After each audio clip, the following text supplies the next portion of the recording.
ఎందుకంటే రవ్వ లడ్డు అన్ని ఫెస్టివల్ చేసుకునే లడ్డు అండి. ఇది చాలా ఈజీగా అయిపోయే లడ్డు, చాలా టేస్టీగా కూడా ఉంటుంది. దానికోసం గీ తీసుకున్నాను. గీలో డ్రై ఫ్రూట్స్ ఫ్రై చేసుకోవాలి. ఫస్ట్ బాదం ఫ్రై చేసుకుందాం. బాదం కొంచెం ఫ్రై అయింది. ఇప్పుడు జీడిపప్పు ఫ్రై చేస్తున్నాను. బాదంకి కొంచెం ఎక్కువ టైం కావాలండి ఫ్రై అవటానికి, అందుకనే అది ముందేసి ఫ్రై చేశాను. ఇప్పుడు జీడిపప్పు ఫ్రై చేస్తున్నాను. గీలో ఫ్రై చేసుకుంటే క్రంచ్ బాగుంటుందండి. గీలో ఫ్రై చేస్తున్నాను. అలాగే కొన్ని వాటర్ మెలన్ సీడ్స్ వేస్తున్నా. వాటర్ మెలన్ సీడ్స్ ఎప్పుడు మనం లాస్ట్లో వేసుకోవాలి, లేకుంటే అవి టప్ టప్ మన పైకి వస్తాయి. ఇంకా ఫ్రై అయినాయి అండి. ఇప్పుడు వేరే ప్లేట్లోకి మార్చుకుంటాను. 2 టేబుల్ స్పూన్స్ గీ వేస్తున్నాను. 2 కప్స్ రవ్వ తీసుకున్నానండి. అది కూడా ఫ్రై చేయాలి. రవ్వ లో ఫ్లేమ్ లో ఫ్రై చేసుకోవాలండి. మంచి స్మెల్ వచ్చే వరకు ఫ్రై చేసుకోవాలి. కొంచెం లైట్ గా కలర్ మారే వరకు ఫ్రై చేసుకోవాలి.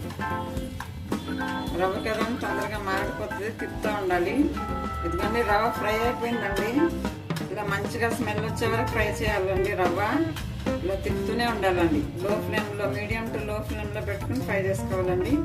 ఇప్పుడు ఇది వేరే ప్లేట్ లోకి మార్చుకుందాం. కడాయిలో 1 టేబుల్ స్పూన్ గీ వేస్తున్నాను. కోకోనట్ తీసుకున్నాను అండి. కొబ్బరి 2 కప్పులు కొబ్బరి ఉందండి. ఇది ఇక్కడ గ్రేట్ చేశాను. నేను మిక్సీలో గ్రేట్ చేశానండి. మిక్సీలో పల్స్ ఇచ్చుకుంటూ గ్రేట్ చేస్తే ఇలా గ్రేట్ అవుతుందండి. లేకుంటే మీ దగ్గర గ్రేటర్ ఉంటే గ్రేట్ చేసుకోవచ్చు. మీరు పచ్చి కొబ్బరి అన్న తీసుకోవచ్చు, ఎండు కొబ్బరి అన్న తీసుకోవచ్చు అండి. ఇది కూడా ఫ్రై చేసుకోవాలి.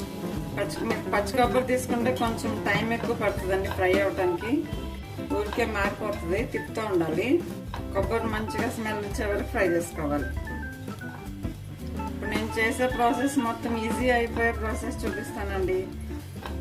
ఈజీగా మనకి ఎలా అయిపోతుందో ఆ ప్రాసెస్ చూపిస్తున్నాను నేను. చాలా మంది సబ్స్క్రైబ్ కూడా చేసుకోలేదండి. సబ్స్క్రైబ్ చేసుకోండి, లైక్ చేయండి, షేర్ చేయండి. నా వీడియోస్ ఎలా ఉన్నాయో కామెంట్ కూడా చేయండి. ఎందుకంటే కొబ్బరి ఇలా తొందరగా ఫ్రై అయిపోతుందండి. ఎందుకంటే ఫ్రై అవుతుంది. ఇంకా 1 మినిట్ ఫ్రై చేసుకుంటాను. ఇప్పుడు మనం ఇలా ఫ్రై చేసుకుని పెట్టుకున్నాం కదా రవ్వ, అది కూడా వేస్తున్నాం దీంట్లో.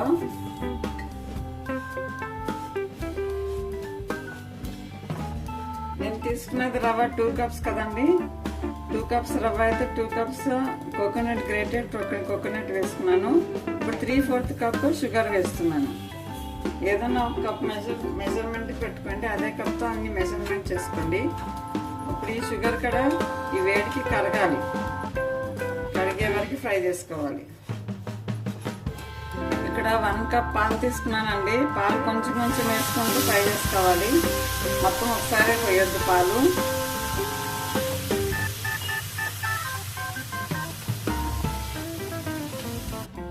మళ్ళీ కొంచెం పోస్తున్నానండి పాలు. అలాగే డ్రై ఫ్రూట్స్ కూడా వేస్తున్నాను. ఫ్రై చేసుకున్న డ్రై ఫ్రూట్స్.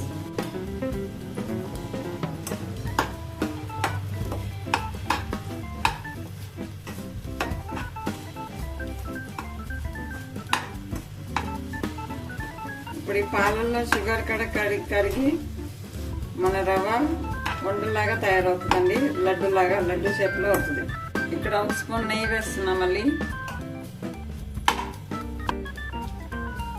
ఎందుకంటే ఫ్రై అయిపోయిందండి. ఇలా వండలాగా అవుతుంది కదా, లడ్డులాగా అవుతుందా లేదని అప్పటి వరకు ఫ్రై చేసుకోవాలి. అయిపోయిందండి. స్టవ్ ఆఫ్ చేస్తున్నాను. కొంచెం చల్లగా అయినాక లడ్డూలు చేసుకుందాం. రవ్వ కోకోనట్ లడ్డు. ఇదిగోండి మొత్తం చల్లగా అవ్వద్దండి మిక్స్చర్. కొంచెం వేడిగా ఉన్నప్పుడే లడ్డూలు చేసుకోవాలి.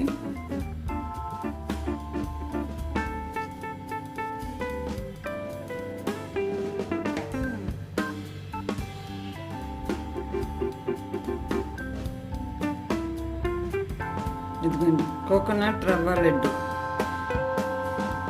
ఇదిగోండి రవ్వ లడ్డు అన్ని ఫెస్టివల్ చేసుకునే లడ్డు అండి. ఇది చాలా ఈజీగా అయిపోయే లడ్డు, చాలా టేస్టీగా కూడా ఉంటుంది. నేను సింపుల్గా చూపించానండి, చాలా ఈజీగా చూపించాను. ట్రై చేయండి ఒకసారి. Thank you for watching.